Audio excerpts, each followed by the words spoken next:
I'm Mangino. Welcome to the Mangino Talks podcast. We talk about everything that matters to Pittsburgh, from current events to Pittsburgh history, social issues to sports, politics to practical day-to-day life. And today we talk about homelessness in Pittsburgh. It is a crisis that continues to grow, and the reason why it's making news today is because of the closing of the Smithfield Shelter, one that has been known to be closing for quite some time. In fact, it's never been open year-round, and anybody who went into it during the cold spell of the winter had to have realized that it was going to come to an end and that some alternate plan was going to need to be made. However, there are many people that are acting as though this is just terrible what's happening. That there's some degree of inhumanity by the city and the county for allowing something like this to happen, to where people are no longer being able to stay in a temporary shelter. And what I'd like to explore today is why the shelter closing could be the best thing for the homeless in Pittsburgh. Could be the best thing. And the reason why I think that is that the experts, there are many of them, that are concerned about the way that we are helping homeless. That what we're doing is we're really enabling them to be homeless. We're actually making it worse in our desire to make life better. We have this sense of compassion for individuals, but our compassion is misdirected. And we are dealing with a crisis of that in the entire country. That we have the best of intentions, but the outcomes that we're getting as a result of that are just absolutely terrible, just horrible. And one easy way to see that is what we do with our own children. We want the lives of our children to be better than the lives that we had, right? And so the thought is that let's make it really easy for them in their childhood, and they get to have the childhood that we wish that we had. We struggled in the childhood, right? We had jobs at 13, 14, 15 years of age and had to provide for ourselves in some respect, at least for that disposable income. We were taught responsibility and duty, and we have some misgivings about that. And so as a society, we have people who are saying, no, for my children, I want it to be easier. And so we don't have the level of expectations. We don't have the work requirements. We don't tell our own kids that they have to go and do for themselves, and teaching them that level of responsibility.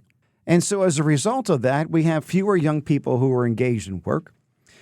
We have not only teenagers, but young adults, some of them adults that are approaching middle age, and they're still living at home with mom and dad.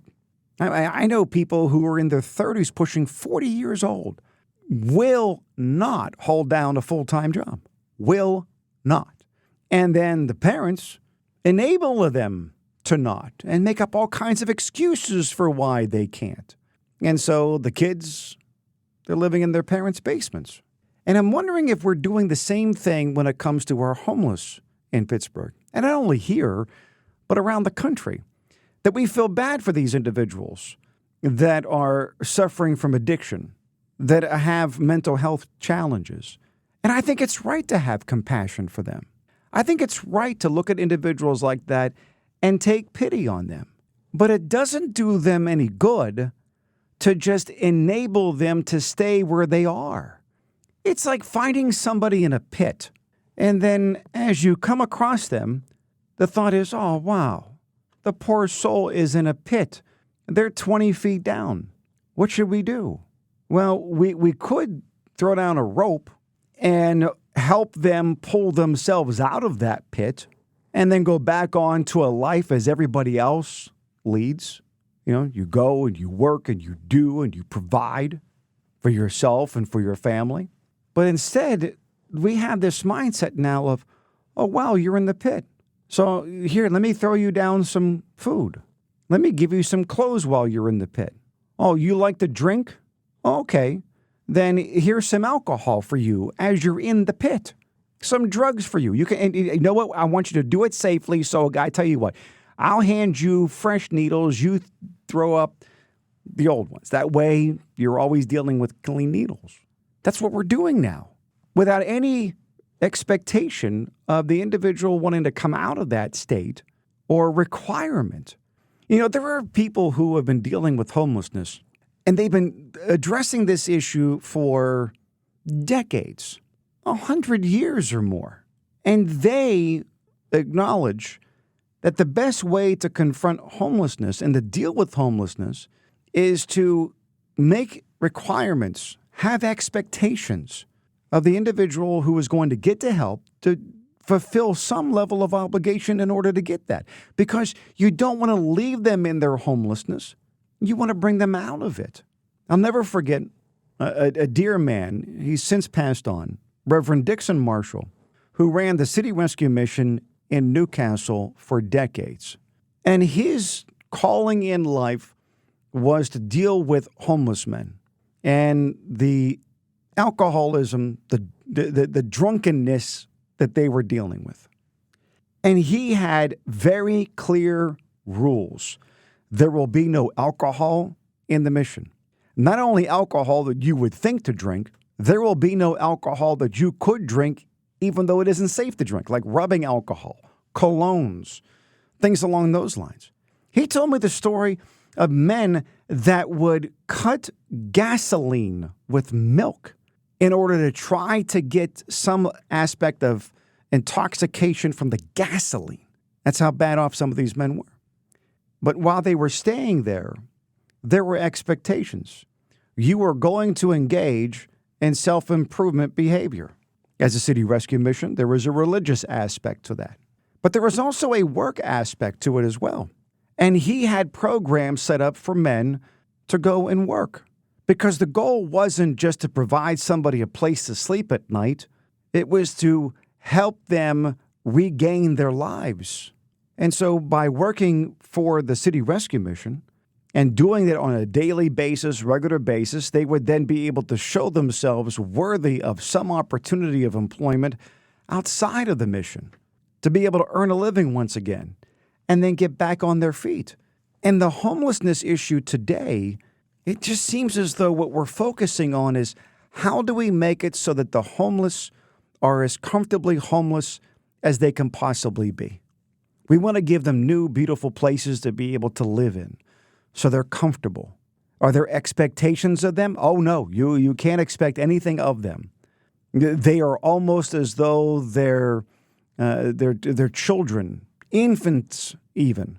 Because at some age, you can expect a child to do something for themselves, right? Pick up their own room, dress themselves, feed themselves. No. You can't expect that if you're going to be dealing with the homeless and be viewed as being compassionate. You can't do that.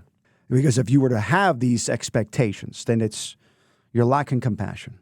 And I would argue the people who are really lacking the compassion are the ones that want to figure out ways of leaving them there in their state with no expectation of them doing anything to be able to redeem themselves, to alleviate the pressures from themselves.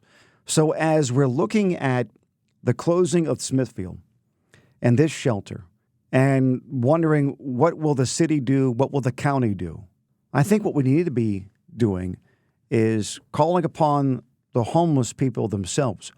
What are you going to do? What are you going to do about your drug addiction? What are you going to do about your alcoholism? What are you going to do about your mental health issues that brought you here? What are you going to do?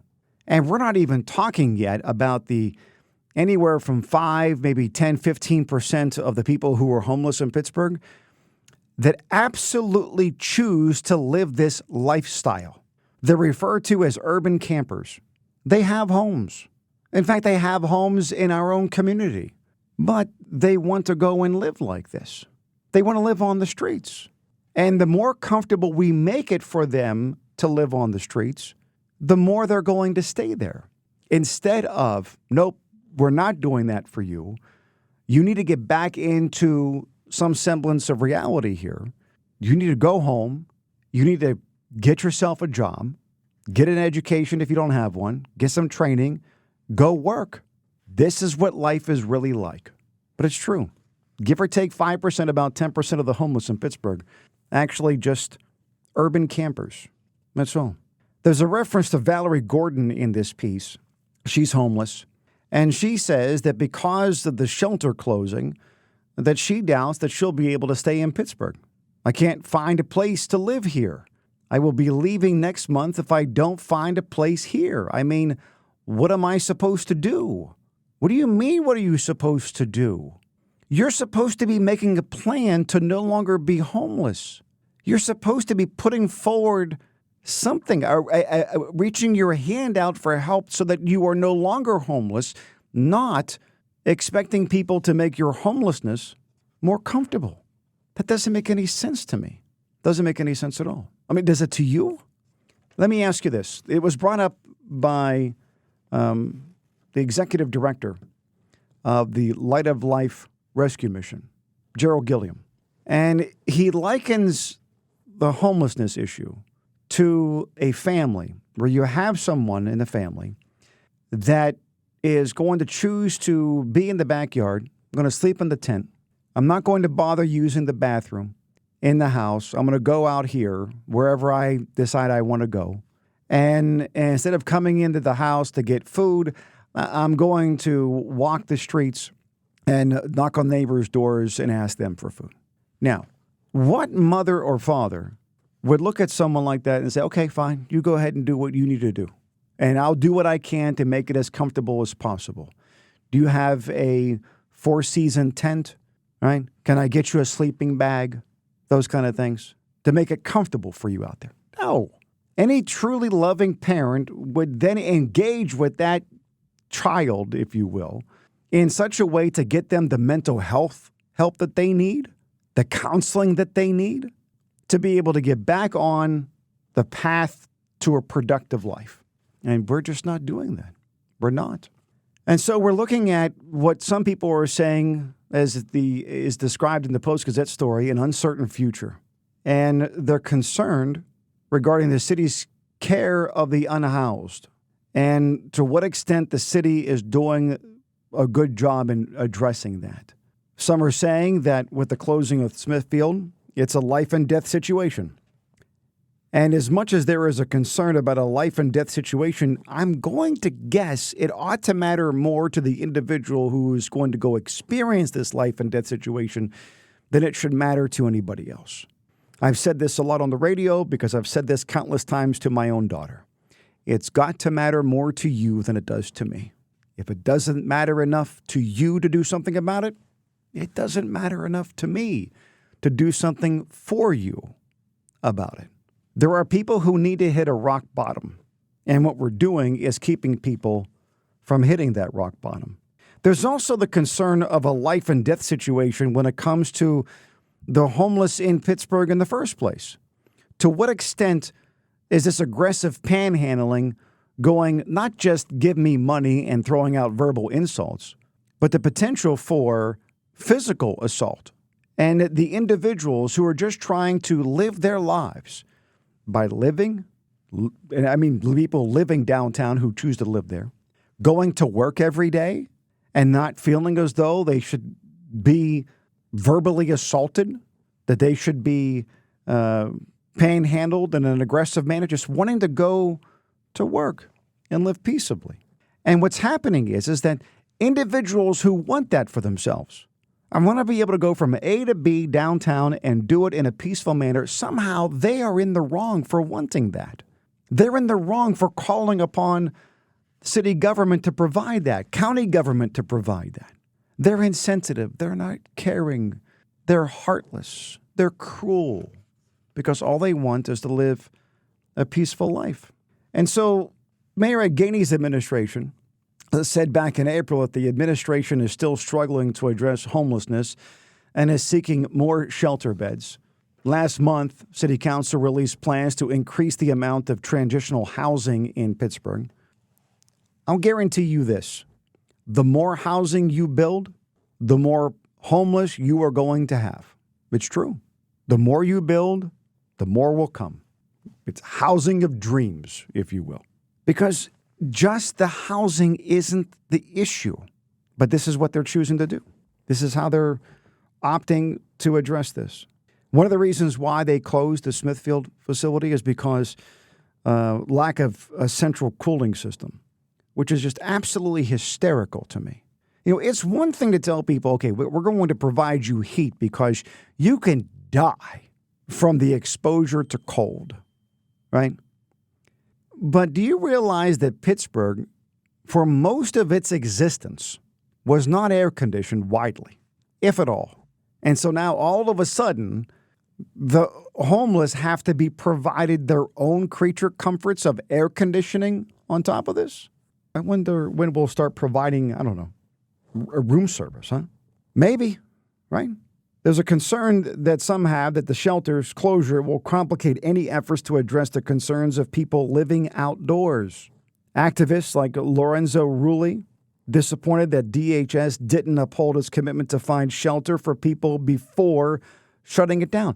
So now it's the responsibility of the government. Once you provide any aspect of housing, now it's your responsibility to perpetually provide housing for the rest of whatever for these people. That's an argument to not provide any more housing, because now you have homeless and their advocates that have an entitlement mindset. I'm homeless. I don't want to work. I want to live like this. I don't want to stop doing the things that are ultimately self-destructive. And oh, by the way, government, you need to make it possible for me to continue living in this way. Homeless entitlements. Remarkable.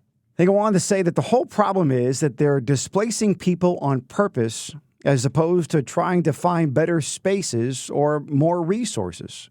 Displacing people on purpose. Okay. And what's wrong with that? Let me give you a couple of examples. When I was living in Newcastle, there was a tree right outside one of the windows. And we noticed at one point that there was a hummingbird that was building this little tiny nest on one of the branches. And she was diligently building that nest. And then as some time went by, we noticed an egg. And then another little egg. It's like, oh, wow, we have a hummingbird with the babies and the nest eggs right there out the window, like 15 feet out the window. It was remarkable. And then we got to see the first egg hatch. And then the second egg hatch. And then mom would go and then come back and then feed the babies, and the little chicks start getting bigger and bigger and bigger. And then one day, mom came back, and she absolutely destroyed that nest. Destroyed it. And the two little baby hummingbirds were sitting there watching her do this to the nest. And some time went by. Mom took off. And as some time went by, one hummingbird flew away, and then the second hummingbird flew away. There's a life lesson here. Mama hummingbird wasn't going to provide for baby hummingbirds for the rest of their lives. There's the expectation that you are going to provide for yourself. And the expectation is we gave you notice that this was going to close and it's never been open year-round. What is your plan for where you're going to reside in the future? You are not wards of the state. Homeless adults are not wards of the state. Should never be viewed that way, ever. And then another story. My wife, Martina, her daughter, Amanda, had a reason to move back in with her after she became an adult. And then Martina tells her, all right, you have a year. You have a year to be able to stay here and figure out what you're going to do. Go back to school, get a job, get an apartment or whatever, because she worked. Amanda has always been a worker. Go back to school or get your own apartment. You got to figure this out. You got a year to do this. And Amanda said, okay. Well, time went by and money wasn't being saved for the new apartment to move into. Instead, it was do what you want to with your money kind of a thing. I want to do what I want to with my money, and I don't want to worry about saving it. Well, the year came around. And about a month out from the year, Martina says to Amanda, well, the year's about up. What are you doing? And Martina honored that commitment that she made to Amanda that in 1 year, you're moving out. Obviously, Amanda wasn't very happy about it. But there's this level of expectation. In my mind, that's what good parents do. Here's the expectation. This is what you're going to do. And then there are going to be the consequences of it. If she would have backed off on that, who knows how long her daughter would have stayed? Who knows? My guess is that explains why you have people who are into their 30s and 40s that are still living at home with mom and dad. No expectation, no demand, some aspect of guilt, and they continue on that way.